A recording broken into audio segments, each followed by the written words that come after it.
Hola, bienvenido, bienvenida a un nuevo vídeo del canal de YouTube de No me toques las ciencias. En este vídeo vamos a hablar de salud y de enfermedad, y además nos vamos a centrar en un tipo de enfermedades que son las enfermedades infecciosas. Para empezar, lo primero que vamos a hacer es definir el concepto de salud. Y es que hace tiempo se creó una definición para salud que es la siguiente. Salud es un estado en el que se encuentra aquella persona que no padece ninguna enfermedad. Era una definición sencilla porque ante la ausencia de enfermedad ya tenemos salud. Sin embargo, existen otras situaciones que pueden hacernos dudar acerca de si tenemos una perfecta salud, un perfecto estado de salud, como pueden ser las preocupaciones de nuestro día a día, el estrés, la presión, las formas de acoso, la falta de autoestima, es decir, nuestra manera de relacionarnos con nuestro entorno social y con nosotros mismos, nuestra manera de aceptarnos a nosotros mismos. Al final, todas esas situaciones también nos pueden generar situaciones en las que nos haga dudar acerca de nuestro perfecto estado de salud. Es por esto que en el año 1948 la Organización Mundial de la Salud modificó la definición que hemos dicho anteriormente por esta otra. Salud es un estado de completo bienestar físico y mental y social, además de una ausencia de afecciones o enfermedades.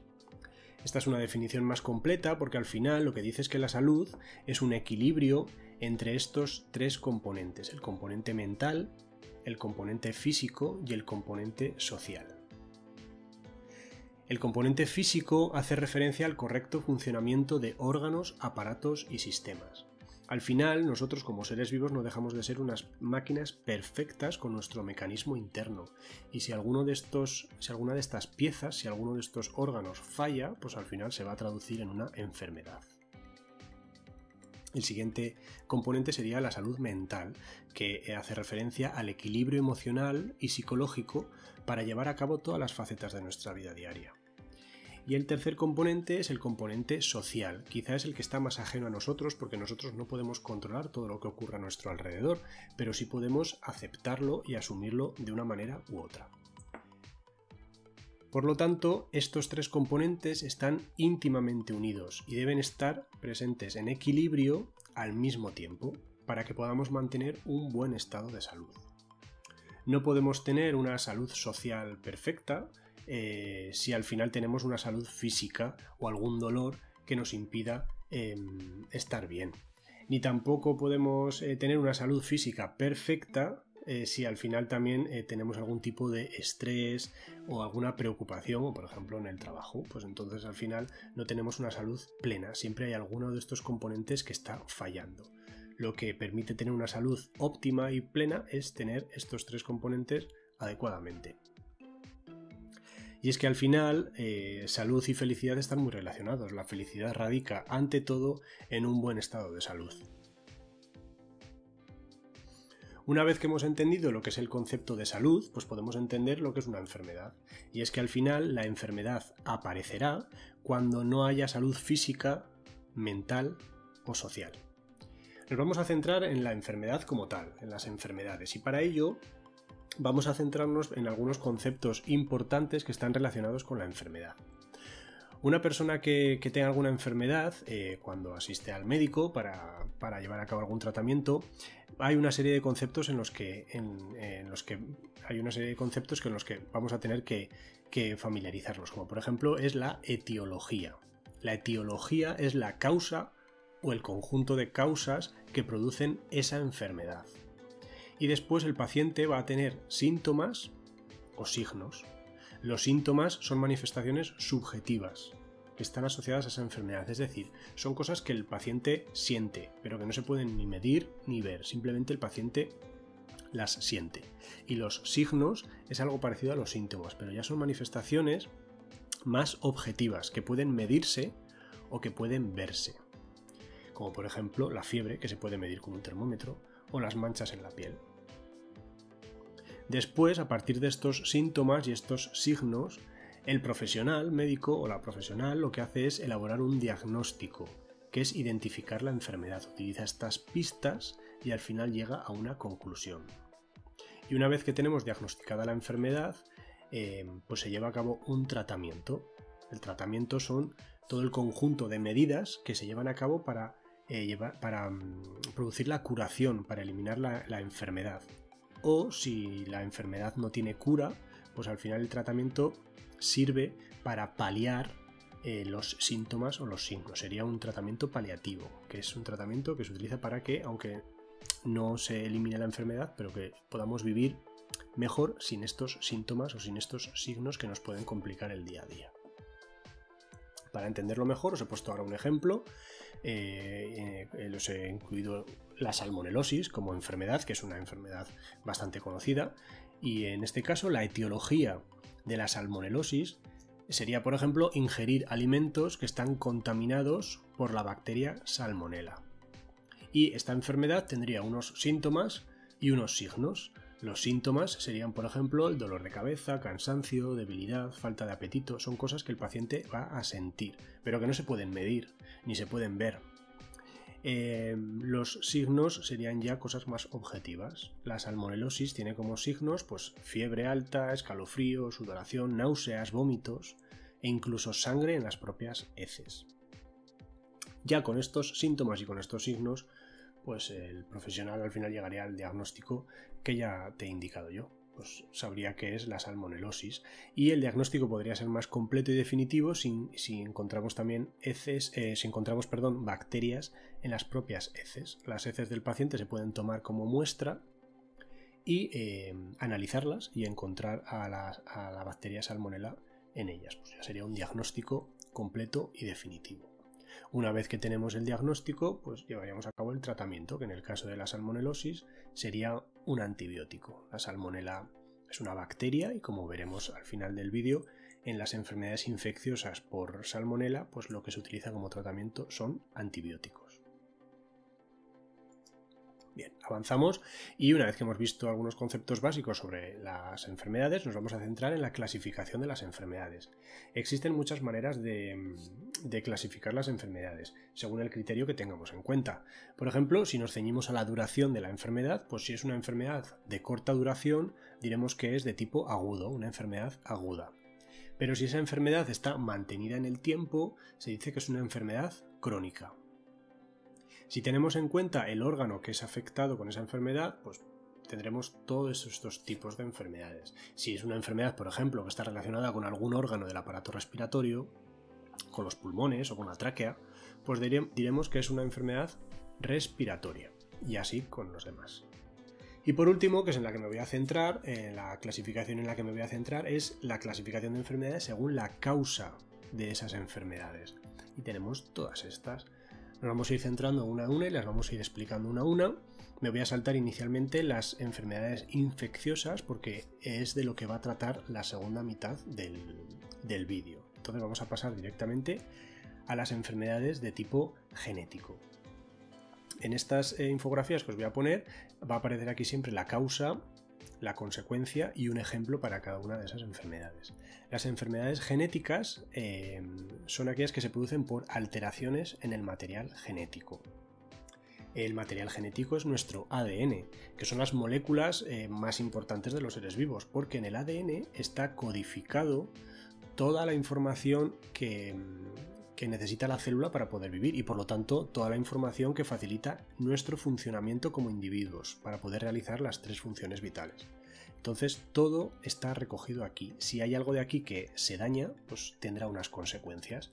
Podrá haber malformaciones o un mal funcionamiento de nuestros órganos o de nuestro sistema según la cantidad de ADN que quede afectado o que quede dañado. Un ejemplo de enfermedad genética, la hemofilia. La hemofilia es una enfermedad en la que no se puede llevar a cabo de manera correcta la coagulación sanguínea. Cuando tenemos una lesión o un daño en nuestros vasos sanguíneos y se rompen, pues lo primero que ocurre es una contracción del vaso sanguíneo para que haya la menor pérdida de sangre posible. Pero después entran en funcionamiento unas células sanguíneas que son las plaquetas y que en colaboración con unas proteínas que se llaman factores de coagulación forman este tapón plaquetario que después se convierte en un coágulo y así queda la herida cerrada y se lleva a cabo la coagulación de manera normal. ¿Qué pasa en la hemofilia? Pues que los genes en el ADN que tienen información para fabricar los factores de coagulación pues están dañados y entonces no se producen factores de coagulación. Sin estas proteínas, pues las plaquetas no pueden funcionar correctamente y el tapón no se puede hacer. De ahí esta enfermedad. Avanzamos y vamos a hablar ahora de las enfermedades autoinmunes, que son aquellas que se producen por la alteración en el sistema inmunitario. El sistema inmunitario es el conjunto de órganos o de células que se encargan de defendernos de toda una serie de microorganismos patógenos. Bueno, el sistema inmune es muy amplio, hay un vídeo también en el canal en el que se habla más a fondo del sistema inmune, pero bueno, aquí os he puesto algunas células que pertenecen al sistema inmune. Son los glóbulos blancos, como el linfocito, o los macrófagos, que se encuentran en nuestra sangre y que, como veis, pues trabajan coordinadamente para eliminar microorganismos. El macrófago los fagocita, el linfocito se sirve de anticuerpos para marcar a todos los microorganismos patógenos. Bueno, al final, en conclusión, la causa de estas enfermedades es que todo nuestro sistema inmune lo que hace es ponerse en contra de nosotros mismos, y el sistema inmune ataca a células de nuestro propio organismo porque está equivocado y piensa que esas células de nuestro propio organismo son agentes externos que vienen a hacer daño, pero bueno, en realidad es un error. Es un error que nos ataque a nosotros mismos. Un ejemplo de este tipo de enfermedad es la artritis reumatoide, que se manifiesta muy evidentemente en las extremidades en los dedos de las manos, porque pues, nuestras células inmunes lo que hacen es atacar a las células de nuestras articulaciones en los dedos. Entonces, claro, pues ese ataque implica una inflamación de la zona y una deformación de estas articulaciones, y por eso es tan visual la artritis reumatoide en las manos, ¿vale? Pero bueno, simplemente es un error de nuestro sistema inmune que considera que nuestras células son los enemigos, cuando no es así. Así que esa sería una enfermedad autoinmune. Las enfermedades mentales son aquellas que se deben a la pérdida de nuestros propios actos del día a día normalizados. La causa pues no es una causa única, sino que es el resultado de una compleja interacción entre factores biológicos, sociales, psicológicos, y por lo tanto las consecuencias también son muy variables. Al final se dan alteraciones en los procesos del razonamiento, en nuestra manera de comportarnos o la manera que tendemos de entender nuestra realidad. También se lleva a cabo una mala gestión de las emociones o de la relación con los demás. Bueno, son consecuencias muy complejas y muy variables. Y dado que las causas y las consecuencias de estas enfermedades son muy complejas, tampoco me he centrado en ningún ejemplo en concreto, simplemente os he puesto ejemplos en general de enfermedades de tipo mental, como puede ser la esquizofrenia, la ansiedad, el autismo o las fobias. Otro tipo de enfermedades son las enfermedades degenerativas, cuya causa es el deterioro de determinados tejidos que forman nuestros órganos. Por lo tanto, las consecuencias son muy variables también. Según el tipo de tejido de un órgano que se deteriora, pues las consecuencias serán diferentes porque ese órgano tendrá una función u otra. No es lo mismo que se nos degenere el cerebro que el hígado, ¿no? Porque cada órgano tiene su función, así que las consecuencias también van a ser variables. La enfermedad típica degenerativa es la enfermedad de Alzheimer, en la que lo que ocurre es que se lleva a cabo una degeneración de las neuronas que forman parte de nuestro cerebro. ¿Ves? Las neuronas mueren, luego se reabsorben y desaparecen, y entonces el tejido que forma nuestro cerebro pues poco a poco va disminuyendo. Aquí tenéis una imagen muy clara entre un cerebro normal y un cerebro con Alzheimer que se ve poco a poco reducido. Su tamaño cada vez se va reduciendo. Hablamos de enfermedades neoplásicas cuando se deben a tumores o a cánceres. ¿Qué es un tumor? Pues no es otra cosa más que una proliferación celular descontrolada. Las células de nuestro cuerpo tienen que dividirse, evidentemente, porque nosotros al final crecemos Desde que nosotros éramos un cigoto en el útero materno, hemos crecido hasta convertirnos en lo que somos hoy en día. Entonces imaginaos la cantidad de divisiones que habrán tenido que sufrir nuestras células. Por lo tanto, es normal que nuestras células se dividan. Lo que pasa que las divisiones se hacen en unos tiempos concretos y en unos momentos determinados. Sin embargo, algunas veces ese reloj pues, se estropea y de repente las células se disparan y empiezan a dividirse descontroladamente. Esa división descontrolada es lo que se conoce como un tumor. Cuando ese tumor está localizado y no afecta a ningún otro órgano cercano, pues hablamos de un tumor benigno, porque está localizado y controlado. Pero hay algunas veces que el tumor sigue creciendo y al final se hace más grande de lo normal, afecta a otros órganos, al funcionamiento de otros órganos que están cerca, o al propio órgano en el que se encuentra, e incluso algunas veces puede llegar a tener contacto con el torrente sanguíneo, y entonces todas las células que están creciendo descontroladamente pasan a la sangre y ya se reparten por todo el cuerpo, con lo que eso implica. Ahí estaríamos hablando ya de un tumor maligno. Esa es la diferencia entre un tumor maligno y un tumor benigno. Por lo tanto, la enfermedad evidentemente surge cuando ya hablamos de un tumor maligno, que es ya cuando hablamos de cáncer.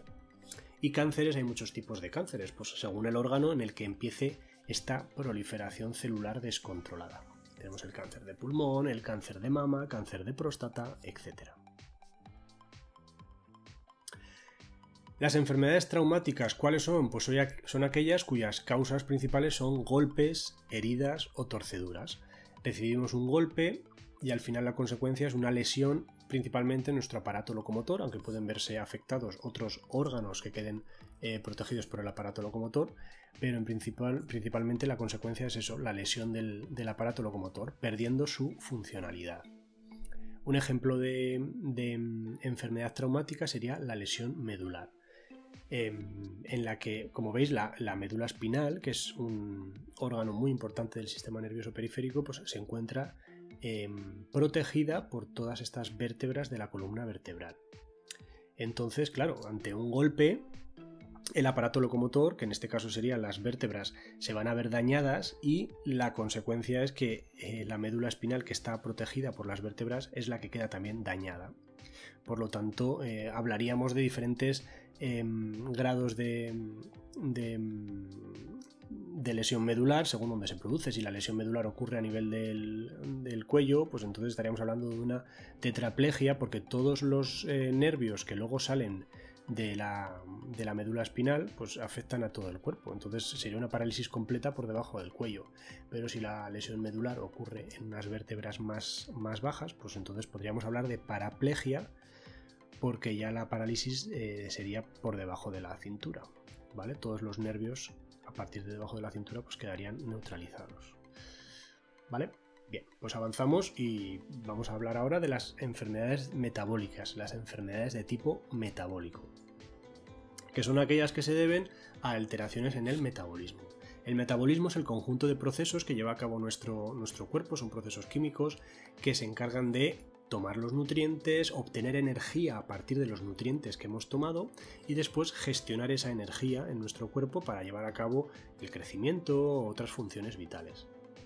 Entonces, cuando el metabolismo falla, pues hablamos de enfermedades metabólicas. ¿Cuál es la causa? Pues cualquier órgano que está relacionado con el control del metabolismo que queda alterado.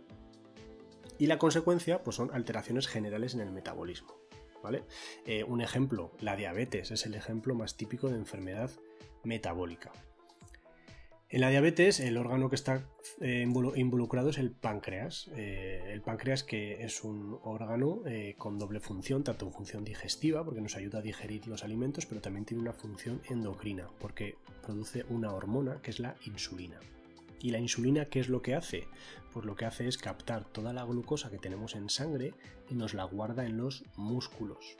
La glucosa, después de llevar a cabo la digestión de los alimentos, pues la hemos absorbido en nuestro intestino y ha pasado a la sangre. Pero la glucosa en la sangre no tiene ninguna función, tiene que estar dentro de nuestras células. ¿Quién la mete en nuestras células? La insulina, que la ha producido el páncreas. Y una vez que la glucosa está en nuestras células, pues podemos obtener energía a partir de ella. ¿Qué ocurre cuando este procedimiento falla? Pues que ya tenemos una situación de diabetes. Puede ser que el páncreas no produzca insulina, o puede ser que la insulina no sea capaz de realizar su trabajo, es decir, que no coja la glucosa y la guarde en las células. En cualquiera de estos dos casos, pues se está produciendo diabetes, porque no se está llevando a cabo el procedimiento de manera normal. Bien, y por último serían las enfermedades infecciosas, que son las que vamos a hablar a continuación. Pero antes me voy a centrar, para todos los tipos de enfermedades que hemos visto, en la prevención, es decir, en la mejor manera de reducir la probabilidad de contraer enfermedades. Todas las enfermedades que hemos visto anteriormente las podemos evitar tenerlas mediante dos formas: o evitando los factores de riesgo o adoptando hábitos de vida saludables. Los factores de riesgo, como su propia palabra dice, pues son aquellas actividades que aumentan la probabilidad de sufrir un accidente o una enfermedad. Todos sabemos lo que son factores de riesgo, lo que pasa que algunas veces son tentaciones que tenemos que superar, como por ejemplo el tabaco, el alcohol, las drogas en general, una vida sedentaria o aquellas dietas que tienen exceso de grasas o azúcares, por ejemplo.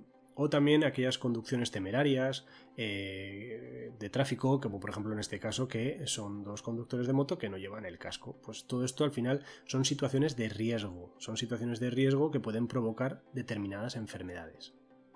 Y en el otro extremo están los hábitos de vida saludables, que son aquellas rutinas de nuestro día a día que permiten desarrollar nuestras actividades cotidianas de forma satisfactoria y mejorando nuestra salud.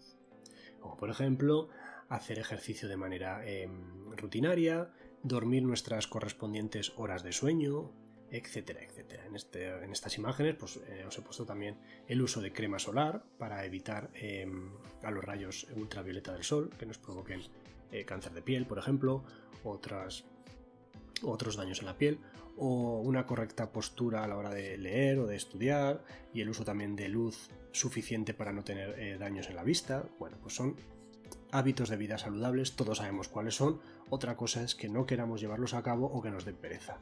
Pero bueno, llevar a cabo hábitos de vida saludables y evitar los factores de riesgo es la mejor manera de prevenir determinadas enfermedades, porque ya sabéis que es mejor prevenir que curar. Y ahora sí vamos a hablar de las enfermedades infecciosas. Empezamos la segunda mitad del vídeo y nos vamos a centrar en este tipo de enfermedades porque hay mucho que contar. Las enfermedades infecciosas son aquellas que están causadas por microorganismos patógenos que, como la propia palabra dice, provocan una infección. Una infección es cuando esos microorganismos patógenos entran en nuestro organismo. Por alguna vía entran a nuestro interior. Se reproducen, porque están muy a gusto dentro de nosotros, se reproducen en gran medida y esa gran cantidad de microorganismos generan un daño que pueden llegar a producir una enfermedad y, en último caso, si la enfermedad no se trata y es muy grave, pues puede llegar a producir incluso la muerte. ¿Qué microorganismos son considerados microorganismos patógenos? Pues, por ejemplo, los hongos, las bacterias, los protozoos o los virus. ¿Sabemos algo de estos tipos de microorganismos? Seguramente que no. Entonces vamos a recordar un poco de dónde se encuentran localizados dentro de todos los reinos de los seres vivos, donde se encuentran localizados estos microorganismos para tenerlos fichados. Vamos a hablar, por ejemplo, de los protozoos, que se encuentran dentro del reino de los protoctistas. Supongo que te acuerdas de los 5 reinos, los reinos protoctistas, el reino moneras, el reino hongos, el reino plantas y el reino de los animales. Aparte he dejado a los virus, luego veremos por qué. Pero bueno, vamos a centrarnos en el reino de los protoctistas y vamos a ver cuáles son los seres vivos que se agrupan en este reino. Los protoctistas son organismos unicelulares o pluricelulares, es decir, formados por una o por varias células. Siempre son eucariotas, es decir, que tienen un núcleo dentro de su estructura celular y pueden ser tanto autótrofos como heterótrofos, es decir, pueden realizar la fotosíntesis o no y tener entonces que alimentarse o nutrirse de materia orgánica. Bueno, es un grupo muy dispar en el que vamos a encontrar algas y protozoos, que son los que nos interesan. Las algas en principio no son dañinas para nosotros en cuanto a enfermedades infecciosas, ¿vale? Las algas pueden ser pluricelulares, que son las que todos conocemos, imaginándonos el fondo del mar, o también pueden ser unicelulares, es decir, que están formadas por un único tipo de célula, por una única célula. Pero bueno, como he dicho, no me quiero centrar en las algas, sino que nos vamos a centrar en los protozoos, que son seres también unicelulares y que estos sí que son considerados microorganismos patógenos que nos producen enfermedades. Para conocer un poquito más de los protozoos los vamos a clasificar otra vez en 4 grupos y los vamos a clasificar según cómo se desplazan, según su tipo de movimiento. Existen protozoos ciliados, que son aquellos que tienen cilios. Los cilios son todos estos pelillos que rodean al microorganismo y que al agitarse pues permiten que el organismo se desplace. Después están los protozoos flagelados, que son aquellos que tienen un flagelo y el flagelo al moverlo pues les permite desplazarse. También están los protozoos rizópodos, que son aquellos que se desplazan mediante pseudópodos. Los pseudópodos son prolongaciones del citoplasma, las van estirando y encogiendo y así pueden desplazarse. Y por último hay un cuarto grupo de protozoos que son los esporozoos, que son aquellos que no tienen ningún mecanismo para poder desplazarse. Vamos a ir viendo algunos ejemplos de cada uno de estos grupos, especialmente aquellos que son microorganismos patógenos para el ser humano.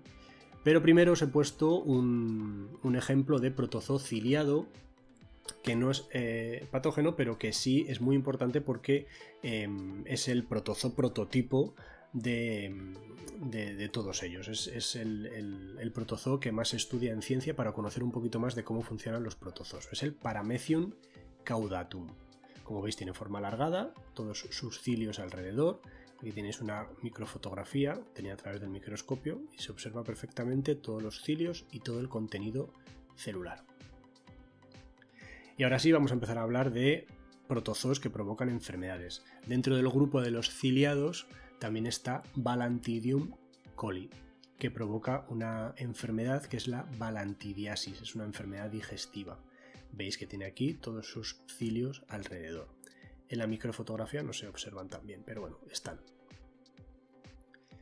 Dentro del grupo de los flagelados os he puesto a Trypanosoma cruzi, muy importante porque provoca una enfermedad que es la enfermedad del sueño o la tripanosomiasis.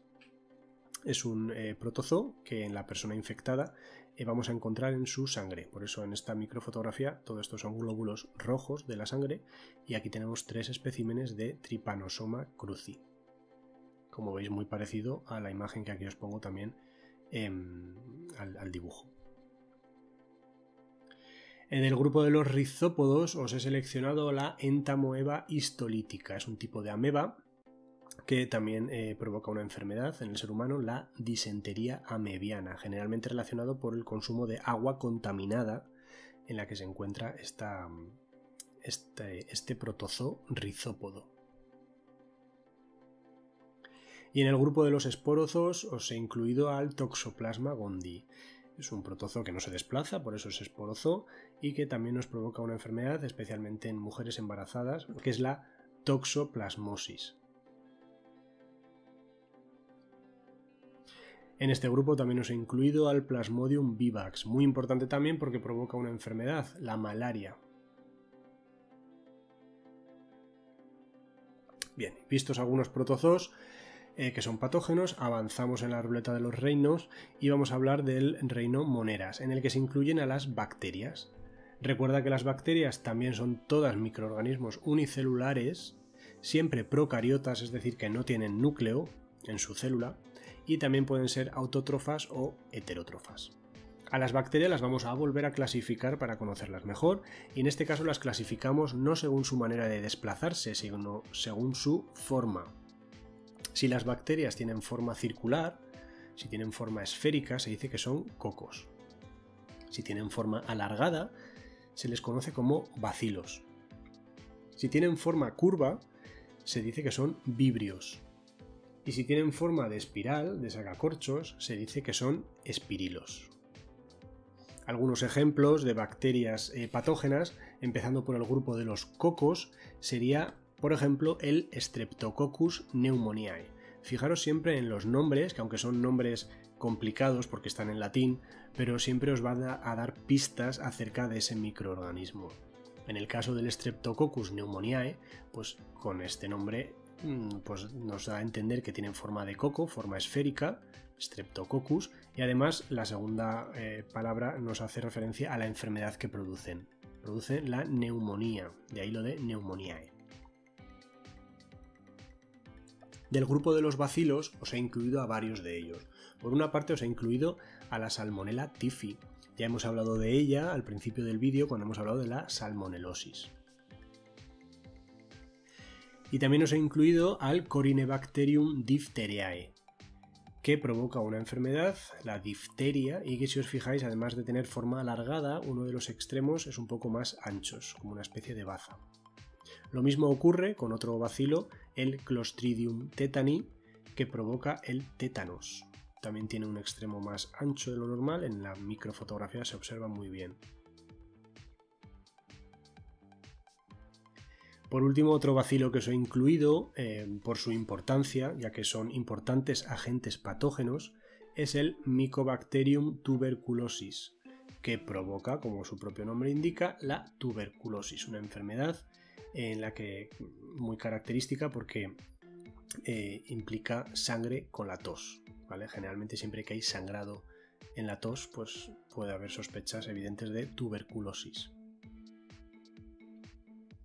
Dentro del grupo de los vibrios, que son aquellas bacterias que tienen forma un poco curvada, os he incluido a Vibrio cholerae. Fijaros también en el nombre de esta bacteria, qué evidente es. Se llama vibrio pues porque evidentemente tienen forma curva, pertenecen al grupo de los vibrios, y se apellida cholerae porque provoca el cólera, una enfermedad también digestiva inicialmente producida por este microorganismo.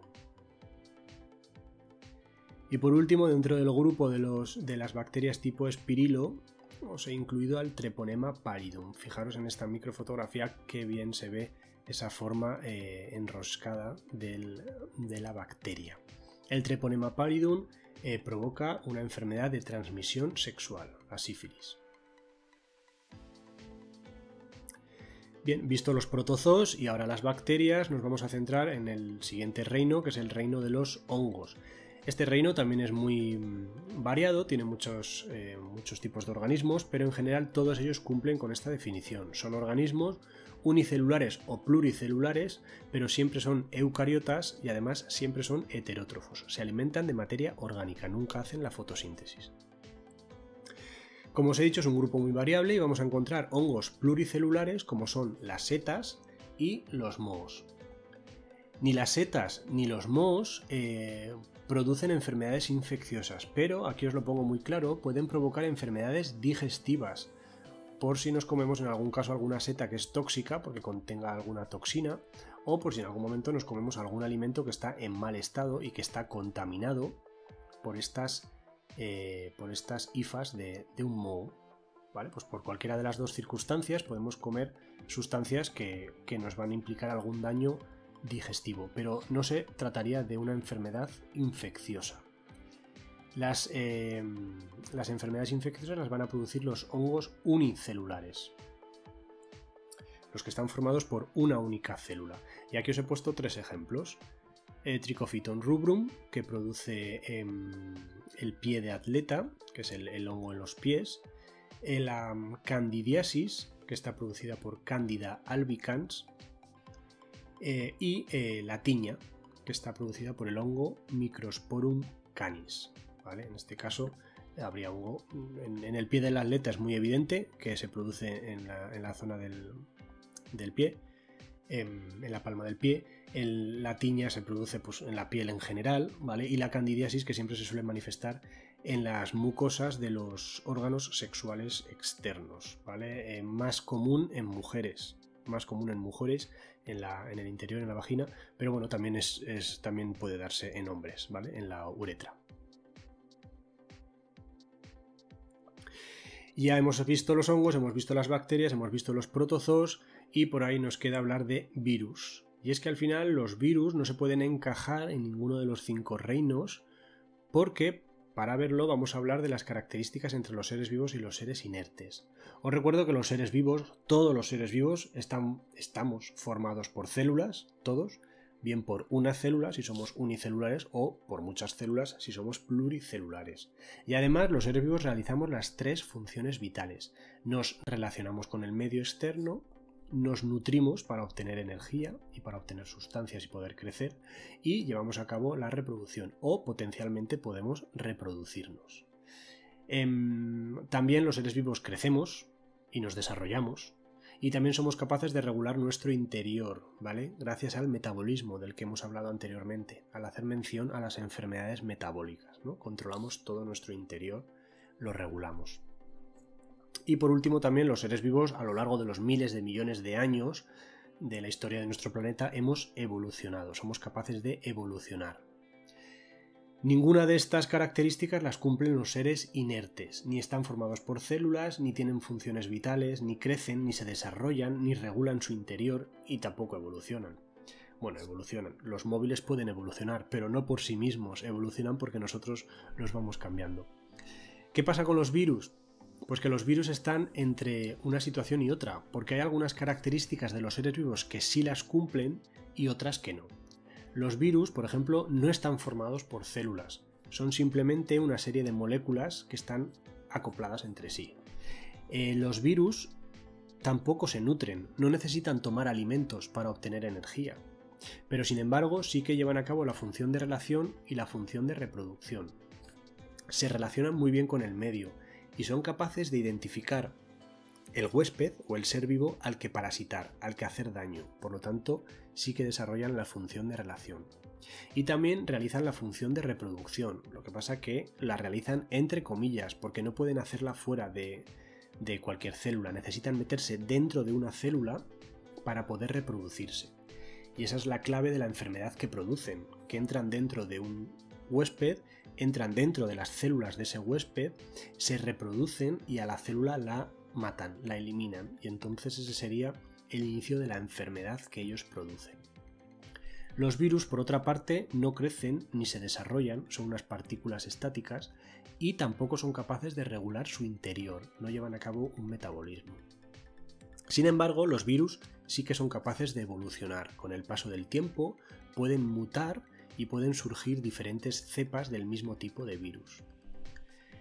Así que como veis, los virus están entre el bien y el mal, están entre los seres vivos y los seres inertes. Algunos autores científicos consideran que los virus sí que son seres vivos y otros consideran que no. ¿Tú qué crees? Aquí os he puesto algunos ejemplos de virus. Algunos ejemplos de virus que provocan algunas enfermedades, que es de lo que estamos hablando. Por ejemplo, la gripe es producida por virus de la familia de los influenza virus. O el SIDA, el síndrome de inmunodeficiencia adquirida, que es producida por el VIH, el virus de la inmunodeficiencia humana. El sarampión, que está producido por los paramyxovirus. O la conjuntivitis viral, que está producida por los virus de la familia de los adenovirus. Algunas hepatitis también están producidas por virus. Hay diferentes tipos de hepatitis con diferentes etiologías, pero las hepatitis víricas, las que se deben a virus, pues están producidas por el virus de la hepatitis. Bien, y hasta aquí ya nos hemos hecho una idea de quiénes son nuestros enemigos, quiénes son, cómo son.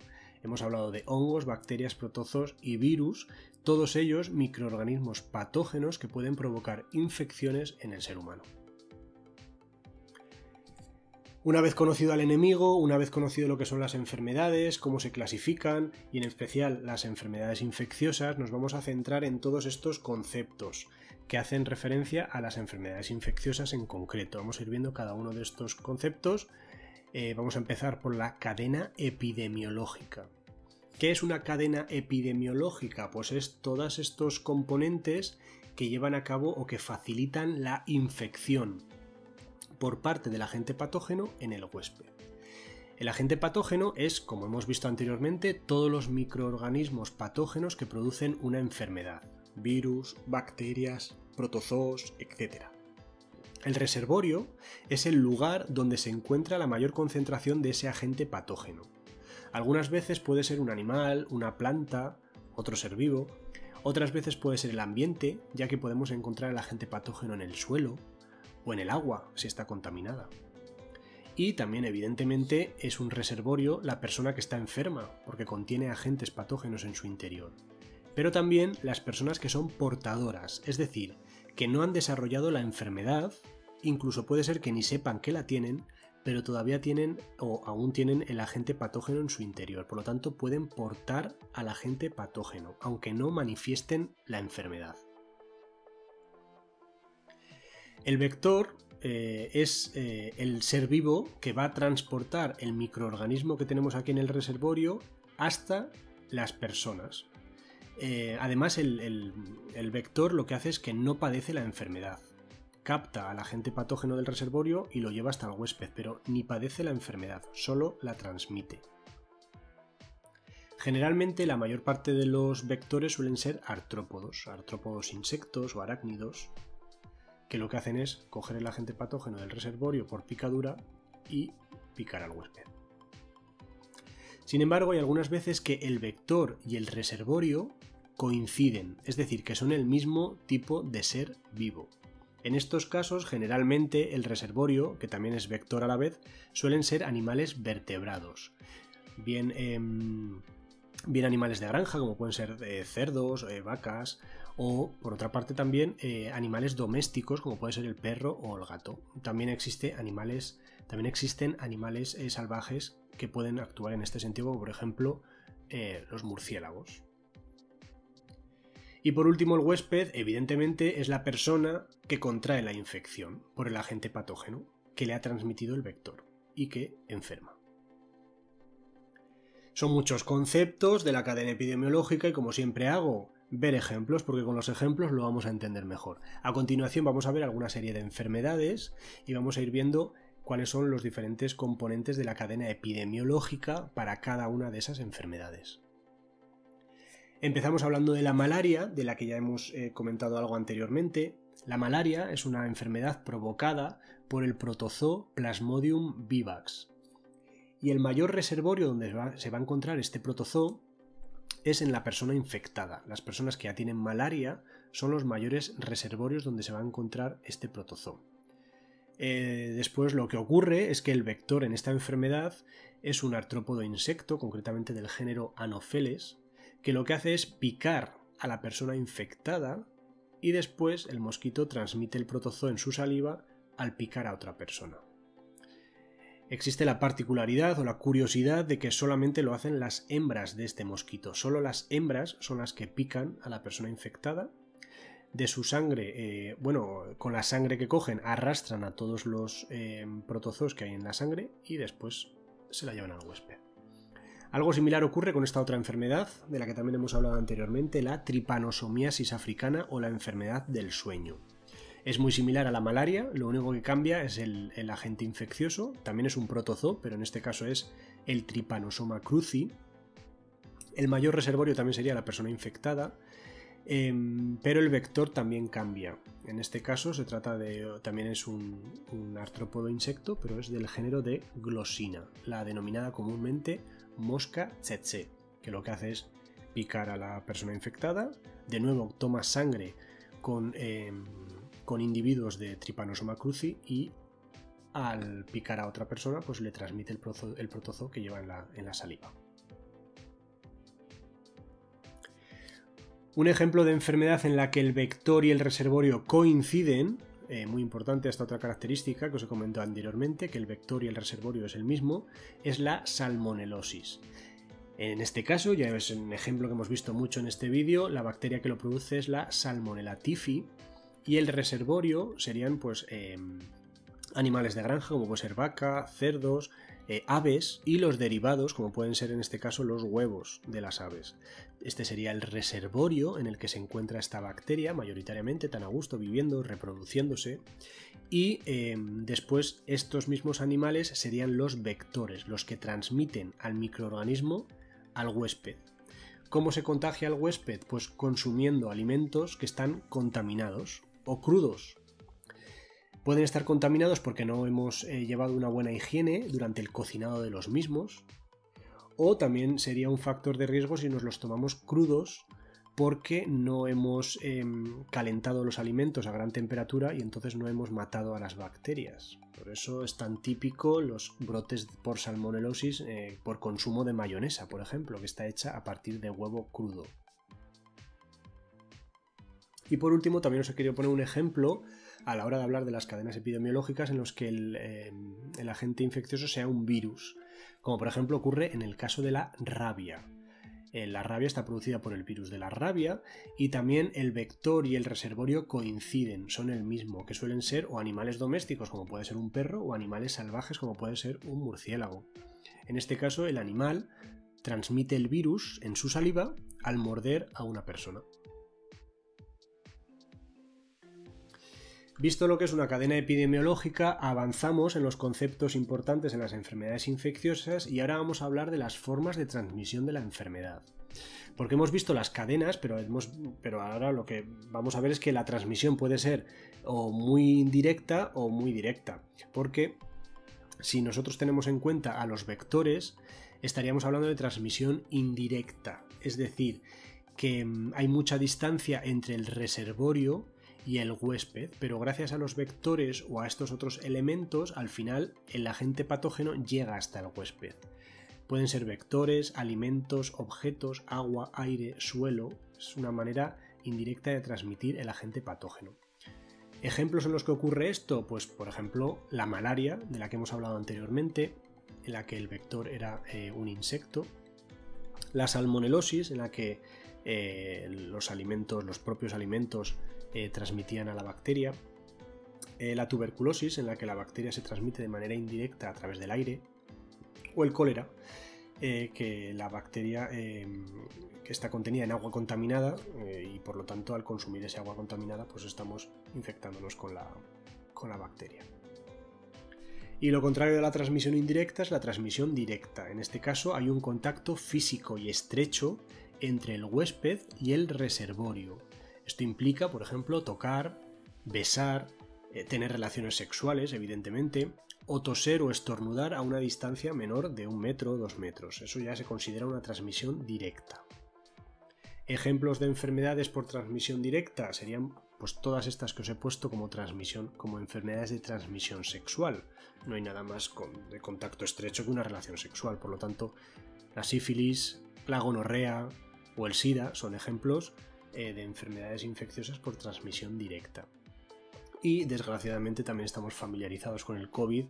Ya sabemos todos también que se transmite directamente pues por tos o por estornudo cuando estamos cerca en un contacto estrecho con una persona infectada. Vistas las formas de transmisión de la enfermedad, avanzamos y vamos a hablar ahora de las vías de entrada al microorganismo.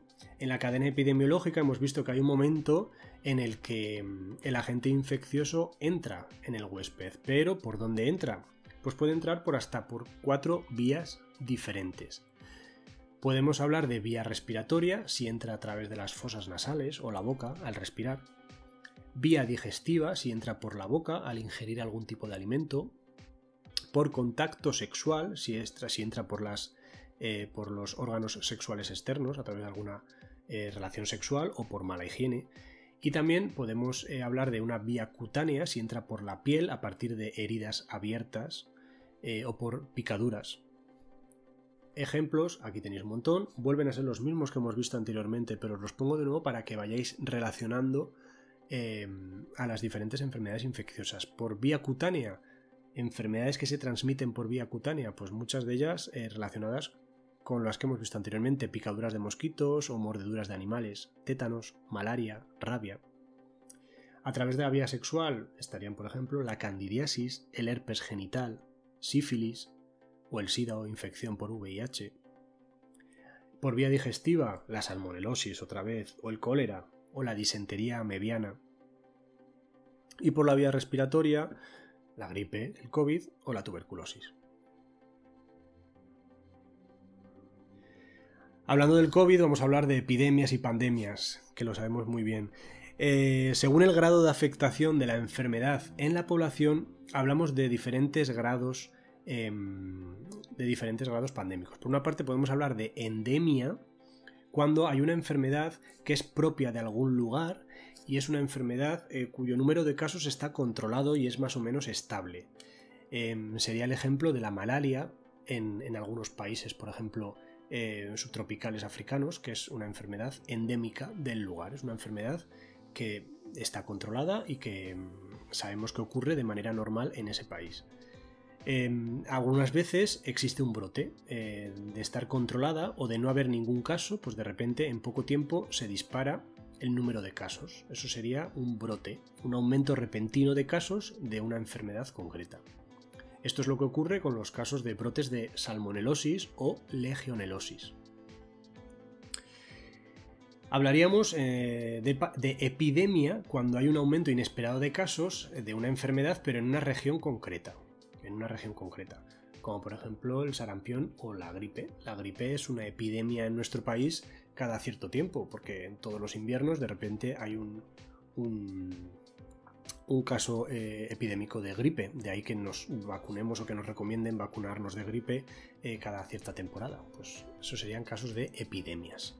Y por último, el caso de pandemia es cuando se presentan casos de la misma enfermedad, pero de manera simultánea en más de 2 continentes. Es como algo general, algo mundial, que es lo que ocurre, por ejemplo, con el COVID actualmente o con el SIDA o infección por VIH, como ocurrió en su momento también en los años 80, cuando de repente los contagios por SIDA se repartieron por todo el mundo. Del COVID sabemos mucho y es el ejemplo más evidente de pandemia. Hemos vivido una pandemia, hemos visto cómo ha ido ocurriendo a partir de un brote localizado en China y cómo después, a partir de ese brote, se iba extendiendo por todos los países de todo el mundo. Entonces es una pandemia evidente. Aquí en esta gráfica se observa cómo de repente se disparaban los casos en muy poco tiempo, los casos de contagios en nuestro país. Por último, el último concepto que vamos a tratar sobre enfermedades infecciosas son estos, el de microorganismos habituales y microorganismos oportunistas. Porque hasta ahora hemos estado hablando de los microorganismos patógenos, que son aquellos microorganismos que nos producen enfermedades. Pero ¿qué son los microorganismos habituales y los microorganismos oportunistas? No todos los microorganismos son nocivos para el ser humano. Para que te hagas una idea, nuestro cuerpo está formado aproximadamente por 10 billones, con B, 10 billones de células propias. Pues bien, en nuestro cuerpo tenemos 10 veces más de microorganismos. Hasta 100 billones de células de microorganismos en nuestro cuerpo. Pero no todos esos microorganismos son patógenos, son microorganismos que no nos producen ningún daño.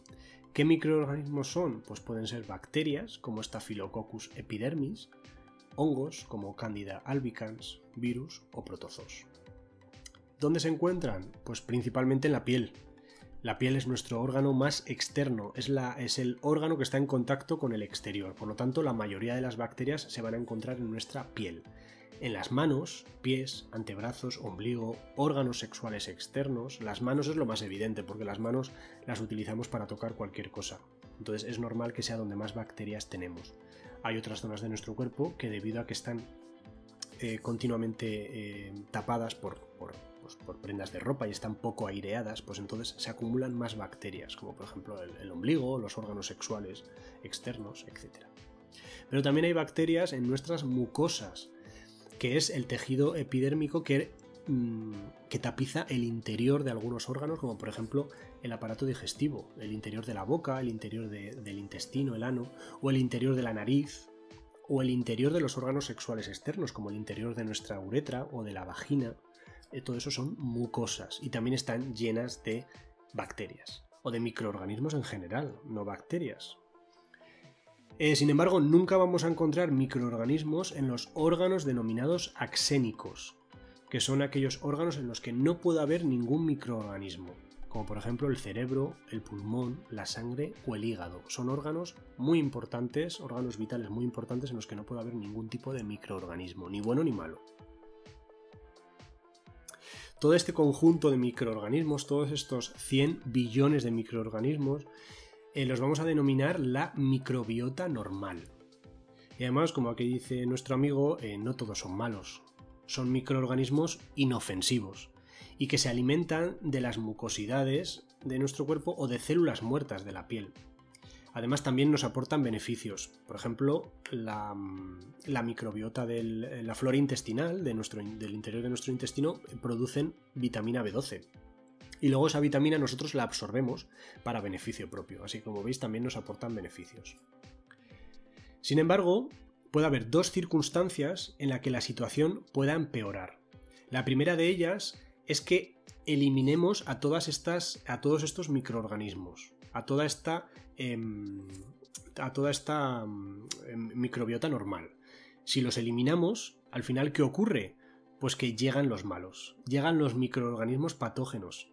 Y lo que hacen es que llegan porque han visto la oportunidad adecuada. A la microbiota normal nos la hemos cargado, la hemos eliminado, nos defendía de ellos y entonces ellos ven la oportunidad perfecta para entrar en nuestro cuerpo y producirnos una enfermedad. Es por eso que a estos microorganismos se les llama microorganismos oportunistas, porque ven la oportunidad de provocar una enfermedad.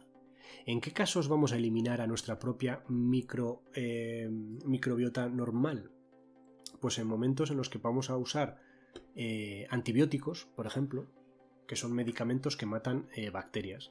Si abusamos de los antibióticos, pues a todos nuestros microorganismos habituales nos los vamos a cargar, los vamos a eliminar, y entonces se dará esta situación.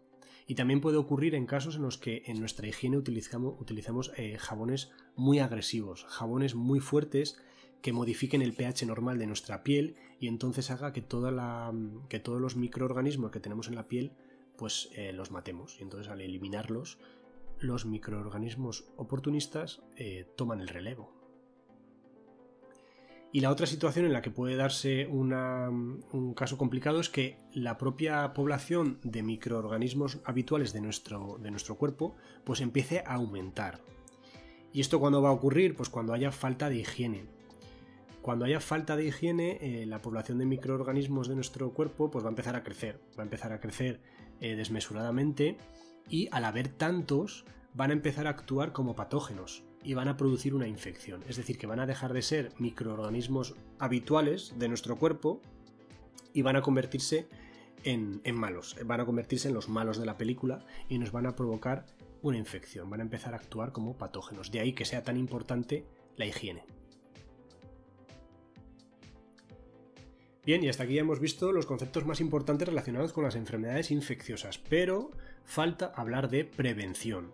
En su momento ya hablamos de prevención cuando hablamos de los otros tipos de enfermedades, hablamos de los factores de riesgo, de los hábitos de vida saludables, pero la prevención de las enfermedades infecciosas, que son de las que estamos hablando ahora, está orientada sobre todo a evitar el contacto con el posible agente infeccioso. Lo que tenemos que hacer es evitar contactar con el microorganismo patógeno. Si evitamos eso, evitaremos la enfermedad. Por eso aquí os he puesto una lista de hábitos de vida saludables que ayudan a prevenir las enfermedades infecciosas. ¿Cuáles son? Pues todas ellas están orientadas a eliminar al microorganismo. Por ejemplo, la higiene personal, tanto del cuerpo como de las manos. Ya he dicho anteriormente que las manos están llenas de bacterias porque son las que están en contacto con el exterior. Tocamos todo, entonces todas las bacterias van a nuestras manos. De ahí tan importante el lavado de manos. Y no solamente es importante el cuidado de nuestro cuerpo o la higiene de nuestro cuerpo, sino del ambiente que nos rodea, de nuestra mesa de trabajo, de nuestra zona de estudio. Pues todo tiene que tener una correcta higiene ambiental para que no podamos infectarnos con determinados microorganismos. Es muy importante también el cuidado de nuestras mascotas, porque como habéis visto al hablar de la cadena epidemiológica, muchas de nuestras mascotas, muchos de nuestros animales domésticos son el reservorio de muchos microorganismos patógenos.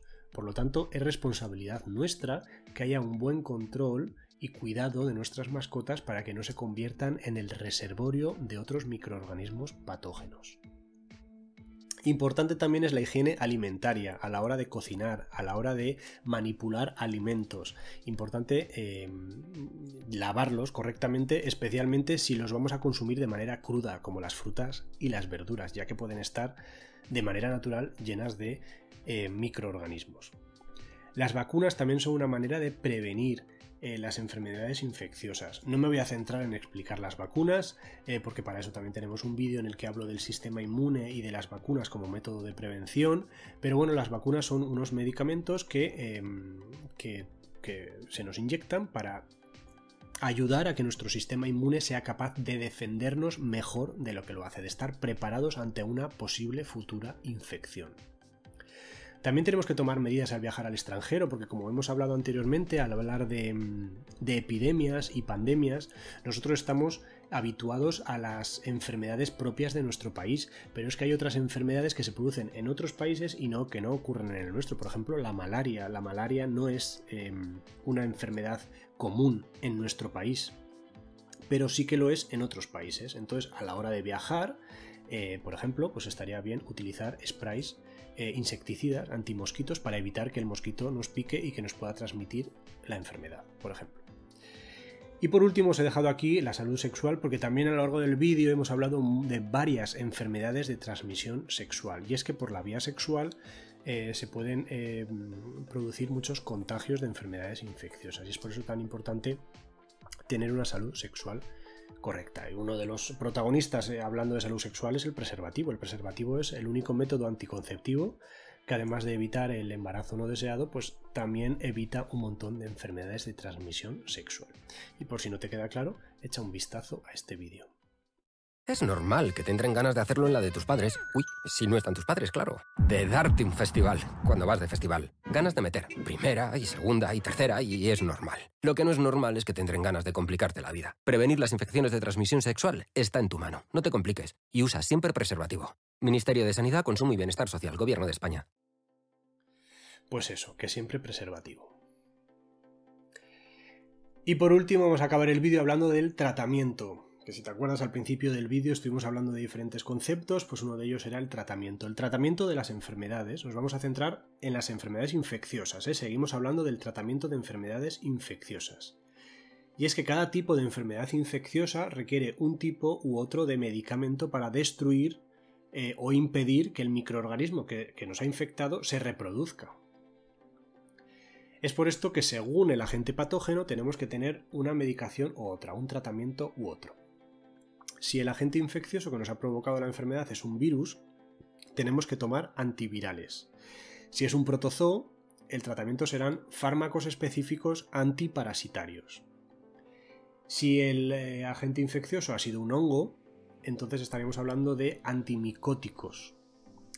Y si es una bacteria, estamos hablando de antibióticos. Esto es importantísimo, importante saber según el tipo de etiología, según qué tratamiento tenemos que tomar. Porque muchas veces nos automedicamos sin contar con la opinión del médico o de la médica, y entonces estamos cometiendo errores. ¿Cuántas veces a partir de un catarro o una gripe que están producidas por un virus, cuántas veces nos hemos automedicado tomando antibióticos? Es un error grandísimo, porque los antibióticos lo que hacen es eliminar bacterias, pero no virus.